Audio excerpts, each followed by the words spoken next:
Gold trusted gold buyers మీరు తాకట్టు పెట్టిన బంగారాన్ని విడిపించి ఈ రోజు ఉన్న మార్కెట్ ధరకు కొనబడను.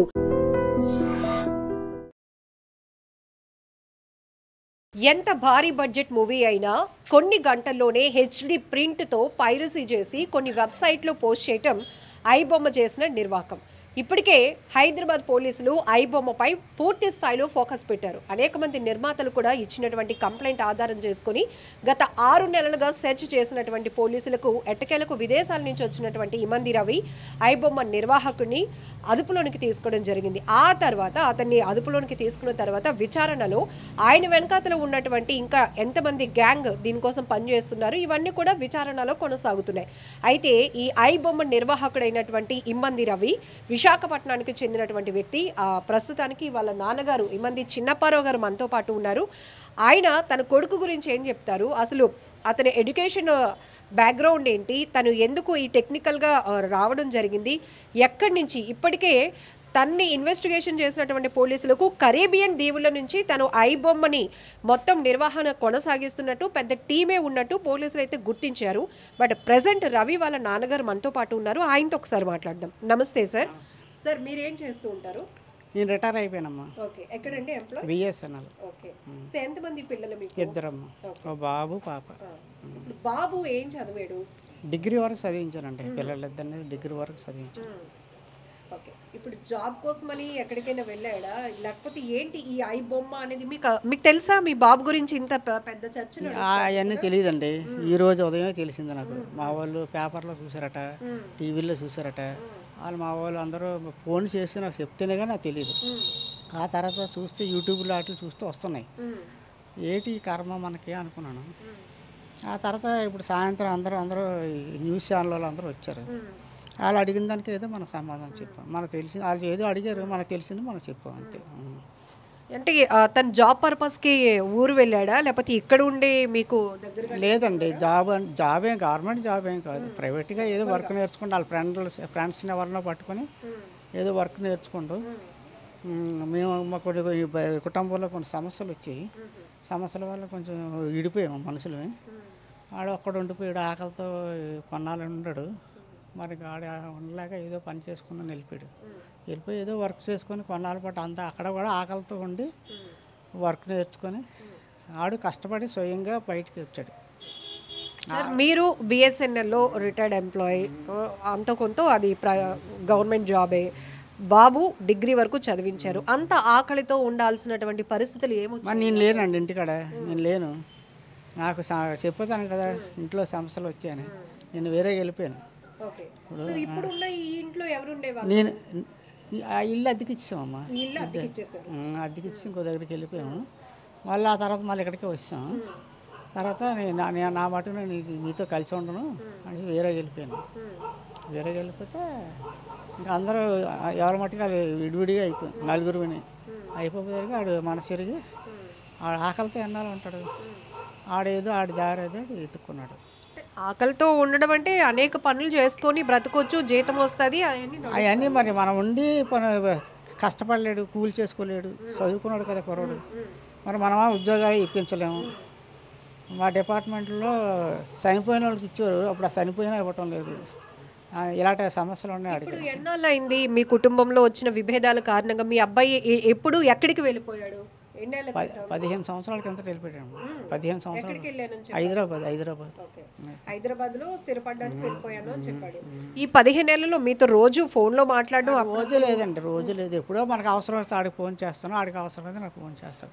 ఏదైనా మాట్లాడాలనుకుంటే ఏదైనా చిన్న మాట, చిన్న మొక్క ఏదైనా అంతే. ఇంకేం. ఇప్పుడు మీ బాబు అరెస్ట్ అయ్యాడు అన్న విషయం, మీ బాబు కోసం 6 నెలల నుంచి హైదరాబాద్ పోలీసులు వెతుకుతున్నారు అన్న విషయం మీకు చెప్తాను కదా, ఇప్పుడు చెప్పాను కదా. ఇప్పుడు తెల్లవారు మా వాళ్ళు అందరూ చెప్తేనే తెలిసింది నాకు, అంతవరకు నాకు తెలియదు. ఎన్నాళ్ళైంది మీ అబ్బాయితో లాస్ట్గా మాట్లాడి? డబ్బులు ఏమైనా పంపుతున్నాడా, సంపాదిస్తున్నా? ఆడు పంపినా నాకు అక్కర్లేదండి. ఆడు పంపడు, నేను అడగను. ఆడు అడగడు, డబ్బులు కావాలని ఆడు అడగడు, నేను అడగను. ఒకవేళ ఆడు పంపించినా నాకు వద్దు. నాకు ఎట్టింది దేవుడు ఎట్టింది నాకు చాలు మందులకి నాకు తిన్నంతకి సరిపోతుంది. ఇప్పుడు మీ బంధువుల ద్వారానైనా మీ అబ్బాయి ఎందుకు పోలీసులు అరెస్ట్ చేశారు అనే విషయం మీకు తెలుసా?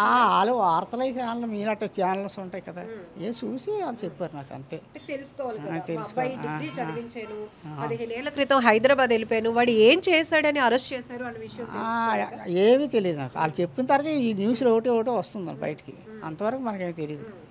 అంటే చిన్నప్పటి నుంచి ఎక్కువగా సంపాదించాలి అనే కాన్సెప్ట్ అలాడదేం లేదండి, అలాడదేం లేదు. టైంకి ఇగో ఈ మాస్టర్ గారు ఈ బడిలో చదివారు కూడా కొన్నాళ్ళు చదివారు సార్. ఈ మాస్టర్ గారు తర్వాత ఈ స్కూల్లో మనిషి ఇంకో స్కూల్ కూడా చదివారు, అక్కడ 10th వరకు చదివారు. ఆ తర్వాత ప్రకాశ్లో ఇప్పుడు ఎంత రవి వయసు? 85లో పుట్టాడమ్మా. మరి ఇప్పుడు ఎన్నానే అయిందో చూడండి, 85లో పుట్టాడు. 37 ఉంటాయి. 37 దాటే ఉంటాయి.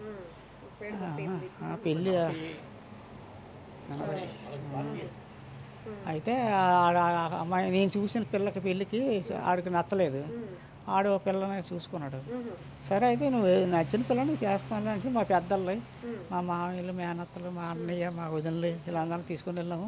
నిశ్చితార్థం చేసాము, మళ్ళీ వచ్చేసాము. మళ్ళీ పెళ్ళికి ముహూర్తాలు వాళ్ళే పెట్టేశారు. పెట్టిస్తే వెళ్ళాము. పెళ్ళి అయిపోయిన తర్వాత నాకు తెలిసిన వాళ్ళు, నాకు కావాల్సిన వాళ్ళు తీసుకెళ్ళాను. పెళ్ళి అయిపోయిన తర్వాత వచ్చేసాం. అంతవరకే మనకి. మీరు చూసిన అమ్మాయి నచ్చలేదు అని ఈ కోపం కూడా మీ మీద ఉందా? కోపమే లేదు, కోపాలు ఏమీ లేవమ్మా, కోపమే లేదు. చేయవలసిన పనులు చేసాం అంతే. ఆడికి పెళ్లి చేయాలి, మన ధర్మం చేసాం. ఆడికి చూసుకుంటూ ఆడికి నచ్చింది, అది మనకి ఇంకా సింపులే కదా చెప్పాలంటే. పోనీ ఇష్టపడిన పిల్లతో కలిసి ఉండాలి కదా. మరి వాళ్ళిద్దరికి ఏమొచ్చిందో విడిపోయారు. సో ఇప్పుడు ఇష్టపడిన అమ్మాయితో కూడా లేడు లేడు. పాప చాలా చుక్కలా ఉంటుందండి. పాప చాలా బాగుంటుంది, అంత అందంగా ఉంటుంది ఆ పాప. చిన్నప్పుడే అంత అందంగా ఉండేది. మరి ఇప్పుడు 7వ సంవత్సరం దానికి. పెద్దయినా మీరు చెప్పండి, ఒక గౌరవమైన వృత్తి మీరు చేస్తున్నారు, రిటైర్ అయ్యారు, నా కొడుకు కూడా అలాగే సెటిల్ అవ్వాలి, మంచి మార్గంలో ఉండాలని అందరూ. నేను గవర్నమెంట్ ఉద్యోగం అమ్మా, నాకు బతికినన్నాళ్ళు పెన్షన్ ఇస్తుంది. దానికి అలా కాదు కదా, ప్రైవేట్ పనులే ఎన్నాళ్ళు చేసినా ప్రైవేటే కదా. అలా అని అడ్డగోలుగా వెళ్ళి ఎక్కువగా సంపాదించాలి అలాగా అలా ఆ ఆలోచనే తప్పు. ఇప్పుడు మీ అబ్బాయి ఒక రకంగా ఒక సిస్టమ్ ని బ్రేక్ చేశాడు. మీరు ఎన్నాళ్ళు సినిమాలు చూసేవారు కదా, ఎక్కడికి వెళ్ళి చూసేవారు? టౌన్ అమ్మా, థియేటర్కి వెళ్ళేవారు. థియేటర్కి వెళ్ళేవారు, చూసేవారు. అది నచ్చితేనే. ఓల్డ్ ఎన్టీఆర్ రామారావు అంటే నాకు ఇష్టం. ఆ ఓల్డ్ సినిమాలు వచ్చినా వెళ్తాను, కొత్త సినిమాకి వెళ్ళను. ఎన్టీ రామారావు సినిమాలకి వెళ్తాను, ఇంకో సినిమాకి వెళ్ళను. ఇప్పుడు ఒక సినిమా హీరోలతో కానీ, సినిమా డైరెక్టర్లతో కానీ, సినిమా థియేటర్లతో కానీ మనకంటూ ప్రేక్షకులుగా ఒక బాండింగ్ ఉంటుంది. పలానా జగదాంబ థియేటర్లో ఈ సినిమా ఇన్ని సంవత్సరాలు ఆడింది, నేను ఇన్నిసార్లు చూసాను. బట్ అలాంటి కనెక్టింగ్ అనేది లేకుండా సినిమా ఏదైతే భారీ బడ్జెట్లతో నిర్మాతలు తీసిన సినిమాల్ని కాపీ చేసి వాళ్ళు చాలా కష్టపడి తీస్తారు. డబ్బులు ఖర్చు పెడతారు, చేస్తారు. దాన్ని కాపీ కొట్టి అది అన్యాయం కదా, అది అన్యాయం అమ్మా. అది ఎవరు చేసిన తప్పే కదా, అది అన్యాయం. అలాంటి పనులే రాంగ్ స్టెప్. అది ఆ పనులే మంచివి కావు. అలాంటి పనులు ఎవరు చేసిన తప్పే. మన చట్టానికి మనం తల ఒగ్గాలి, కానీ చట్టం కాడ ఇలాగ ఎదురుగా ఉండకూడదు. చట్టం అంత కళ్ళు మూసుకొని ఉండదు కదా. మనం ఏం పని చేసినా చట్టానికి అనుకుగా ఉండాలి.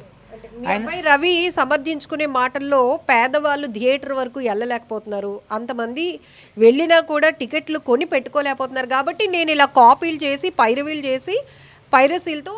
పేదవాళ్ళు ఎవరు లేరమ్మా ఈ రోజు. కూలికి వెళ్ళా మగవాళ్ళకి ఆడవాళ్ళకి డబ్బులు ఇస్తున్నాయి. పేదవాళ్ళు అయితే మానేస్తారు సినిమా చూడటం. మన చిన్నప్పుడు సినిమాకి వెళ్ళేవారు అంటే, మాకు అక్కడ 10 పైసలు ఉంటే కావు. సినిమాకి వెళ్ళేవారు అంటే నోరు పూసుకొని ఇంట్లోనే ఉండేవారు. వ్యవసాయం చేసుకుని వ్యవసాయం పనిలోకి పిలిస్తే వ్యవసాయంలోకి వెళ్ళి పనులు చేసేవారు. మాకు సినిమాలో వెళ్ళేవారు అంటే, మనకు జరగనప్పుడు నోరు మూసి ఊరుకోలేమే. మనకు అది కావాలి, ఏమైనా కావాలంటే వస్తుంది రాదు కదా. మనకు ఉన్న దాంట్లోనే మనం చేసుకోవాలి. మన తలకు తగ్గ టోపీ వేసుకోవాలి. మన చిన్న తలకాయ ఇంత తేప వేసుకుంటే ఉండదు కదా. ఆ ఆశ కూడా అది మంచిది కాదు. ఆ ఆశే మంచిది కాదు. ఆశనే మొదట్లోనే కత్తిరించేయాలి. అది తప్పు నాకు. ఇప్పటికీ కూడా చిన్నప్పుడు సినిమాకి రూపాయి ఉంటే చాలు, నాకు సినిమాకి వెళ్ళి వచ్చేయచ్చు. ఆ రూపాయి ఎలా వస్తుంది? ఆ రూపాయి లేదు అంతే. మా ఊరు మొన్నటి వరకు బాగా పల్లెటూరులో ఉండేది, ఇప్పుడు పట్టణం అయిపోయింది. ఇదంతా మా వ్యవసాయాలు, భూములను. ఇప్పుడు భూముల్లో ఉన్నట్టు అన్ని హాస్పిటల్స్ వస్తాయి. ఇప్పుడు మీ అబ్బాయి తను చేసిన పనిని సమర్థించుకోవడానికి చెప్తున్న మాటను మీరు ఖండిస్తున్నారా? తండ్రి ఆడేం చెప్పడో నాకు తెలియదు. ఇప్పుడు నేను మీకు చెప్పాను కదా, పేదవాళ్ళు సినిమా చూడలేకపోతున్నారు, అందుకే నేను వెబ్సైట్లో నేను వినలేదు. కానీ ఆ మాటే తప్పు. నేను నిన్ను పొడి చేస్తాను చంపేస్తాను అది న్యాయం, నువ్వు తిన్నందుకే నీకు అన్నం లేదు కాబట్టి పొడి చేశానంటే అది ఎలా ఉంటుంది? చచ్చిపోతే అన్నం తినక్కర్లేదు కదా, నేను చంపేస్తానంటే ఎలా ఉంటుంది? తప్పు, అలా తప్పు. మీరు అన్నారు ఒక మాట, తండ్రిగా మీ బాధ మాకు అర్థమవుతోంది. అంటే అతను డిగ్రీ చదివాడు, నేను జాబ్ చేస్తున్నాను, అయినా కూడా చిన్న విభేదాల వల్ల దూరం అయిపోయాడు, ఎన్నాళ్ళు ఆకలితో ఉంటాడు, నాకంటూ ఒక ఎంప్లాయీని కాబట్టి నేను బతుకుతున్నాను, నా కొడుకు అవకాశం లేదని. బట్ మీ కొడుకు అకౌంట్లో 3 కోట్ల రూపాయలు ఫ్రీజ్ చేశారు పోలీసులు. ఇది నమ్మసక్యంగా మీరు చెప్తేనే నాకు మైండ్ బ్లాంక్ అయిపోతుంది. రూపాయలు మరి అదే ఊహకి అందలేని మాట నాకు. మరి మీరే కాదు, మీకంటే 3 మంది ముందు వచ్చారు విలేకరులు, వాళ్ళందరికీ అది చెప్పారు. నాకు ఊహ అందని మాట అది. మరి మన తాతలే మహారాజులు కారు, మన రాజులు కారు, ప్యాలెస్లు లేవు, కోట్లాది వందలాది ఎకరాల భూములు లేవు. మరి అలాగని తిన్నందుకు ఇబ్బంది లేదు. గంటన్నం సూడాంబులు అన్నీ తాగి ఆకలితో అప్పుడు లేవు కాబట్టి ఇలా జలసాగా లేదు, డబ్బులు ఉండేకావు అప్పుడులోను. ఏదో ఏం అలవాట్లేదు, నాకు అలవాట్లేదు. చిన్న సిగరెట్ కూడా నాకు లేదు అలవాటు. అందరు సిగరెట్లు మందులు అవి తాగుతారు, అలాంటి అలవాటే లేదు నాకు. అలాగే 6 నెలలు హైదరాబాద్ పోలీసులు కూడా తిప్పలు పెట్టాడు మీ అబ్బాయి. అసలు అంత టెక్నికల్గా మంచి బ్రిలియంట్గా ఉండేవాడే చిన్నప్పటి నుండి. అంటే మరి ఏం చేస్తామండి, వాళ్ళ అమ్మ తాలూకా బ్రెయిన్ క్రిమినల్ బ్రెయిన్.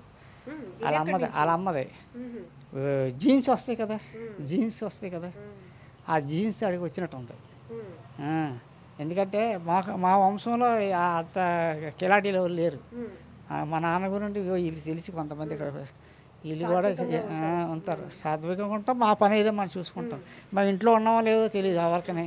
ఈరోజు వీధి ఎక్కవలసి వచ్చింది. ఏటమ్మా ఇంట్లో మాస్టర్ గారిని అడగండి, మాస్టర్ గారిని. ఇంట్లోనే ఉండేవారు, బయటికి వెళ్ళేవారు కదా, అన్నీ తెచ్చి పడేసేవాడిని. మా కర్మాన్ని మేము ఉండేవారు. కానీ ఈరోజు ఇలా ఇది ఎక్కవలసి వచ్చింది. వాళ్ళ అమ్మ బ్రెయిన్ మంచిది కాదు, అంతా అదొక ఇది.